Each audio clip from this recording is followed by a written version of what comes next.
حضرت عمر کا اسلام لانا اسلام کے لیے عزت کا ذریعہ بنا اور بلند آواز سے نعرہ تکبیر مکے کی فضاؤں میں بلند ہوا۔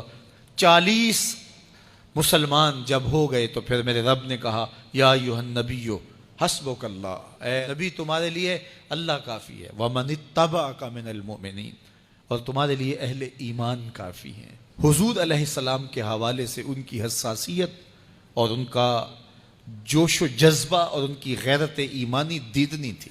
حضرت شاہ ولی اللہ محدث دہلوی علیہ رحمہ فرماتے ہیں کہ 17 مقامات پہ قرآن مجید میں حضرت عمر کی رائے کے مطابق قرآن نازل ہوا۔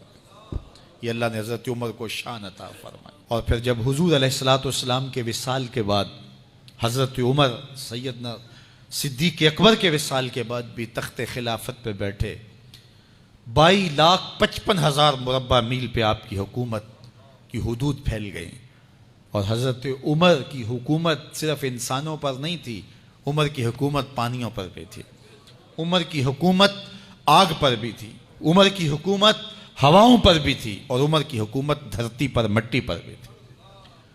آپ جانتے ہیں کہ مصر کے گورنر نے لکھا کہ یہاں تو عجیب کہانیاں ہیں۔ کیا ہوا؟ کہا کہ دریائے نیل اتنی دیر تک چلتا نہیں جب تک ایک نوجوان لڑکی کو زیورات سے آراستہ کر کے نیل میں ڈالا جاتا ہے، پھر نیل چلتا ہے، اور یہ برسا برس رسم جاری ہے۔ تو حضرت عمر کے پاس جب یہ پیغام پہنچتا ہے تو حضرت عمر نیل کو خط لکھ رہے ہیں، بسم اللہ الرحمن الرحیم، مصر کے نیل کے نام عمر کا خط، اور آگے لکھتے ہیں اے نیل اگر تو اللہ کے حکم سے چلتا ہے تو چل، ورنہ تیری کوئی ضرورت نہیں ہے۔ اور رکا لکھ کر کاسد کو دیا، جا کے یہ دریائے نیل میں ڈال دو۔ اللہ اکبر، جن کے رکے دریا بھی مانتے ہیں، پانیوں پر بھی حکومت ہے۔ اور نیل میں جب وہ رکا ڈالا گیا، نیل ایسا چلا آج تک کبھی رکا ہی نہیں ہے۔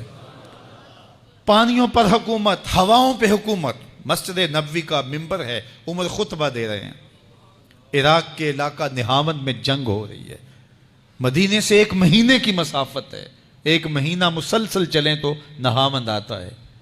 حضرت عمر خطبہ دیتے دیتے درمیان میں جملہ معترضہ کا، یا ساریہ الجبل، اے ساریہ پہاڑ نہ چھوڑنا۔ لوگ حیران ہیں کیا ماجرا ہوا کہ ہم سے مخاطبہ ہے، ساریہ نہاون میں ہے، اور کہا ساریہ پہاڑ نہ چھوڑنا۔ 1 مہینے کے بعد جب وہاں سے قاصد آیا، اس نے کہا اللہ نے فتح دے دی۔ کہا کیسے؟ کہا پہاڑ کو چھوڑ کر دشمن پر ٹوٹنے لگے تھے، آگے بڑھنے لگے تھے، ان پر حملہ آور ہونے لگے تھے۔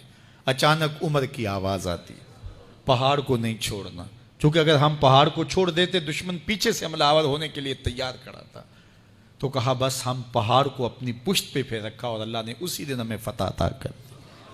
ہوائیں بھی ان کا پیغام پہنچاتی ہیں، پانی بھی ان کا حکم مانتے ہیں۔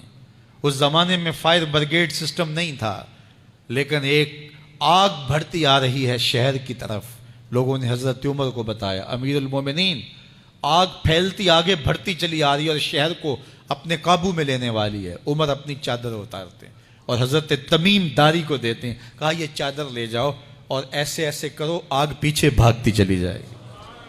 تو چادر ہلاتے جاتے ہیں حضرت تمیم داری، اور آگ پیچھے بھاگتی چلی جاتی۔ مٹی بھی حکم مانتی ہے۔ ایک لونڈی کھڑی رو رہی ہے راستے میں، کہا تجھے کیا ہوا؟ کہا ٹھوکر لگی، میرا تیل زمین میں بہہ گیا، میری مالکہ بڑی سخت ہے، وہ مجھے کہے گی تم نے یہ کیا کیا۔ عمر درہ زمین پہ مارتے ہیں، فر الارض الم عادل علیک، زمین عمر نے تیری چھاتی پہ عدل نہیں کیا؟ تو عمر کے ہوتے ہوئے اس کا تیل پی جائے؟ زمین تیل باہر نکال دیتی ہیں، فرماتے ہیں ڈال لے اپنے برتن میں۔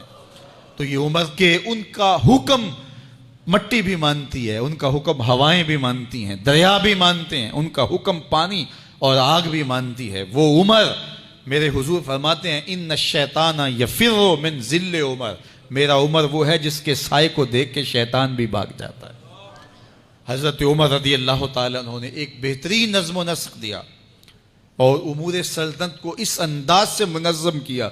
ایک غیر مسلم مفکر کہتا ہے اگر اس امت کو ایک اور عمر مل جاتا پوری دنیا پہ حکومت مسلمانوں کی ہوتی۔ ایک دن مسجد نبوی سے باہر حضور تشریف لا رہے تھے، دائیں ہاتھ میں حضرت ابو بکر کا ہاتھ تھا، بائیں میں حضرت عمر کا ہاتھ تھا، ایسے باہر کی جانب آ رہے تھے۔ دروازے سے کوئی بندہ داخل ہوا تو اس کو دیکھ کے حضور نے فرمایا ہا کازا نبعث یوم القیامہ، قیامت کے دن جب قبروں سے اٹھائے جائیں گے ہم ایسے ہی اٹھیں گے، میرے دائیں ہاتھ میں ابو بکر کا ہاتھ ہوگا، بائیں میں عمر کا ہاتھ ہوگا۔ اللہ اکبر، جے شک ہووی تے چل مدینہ۔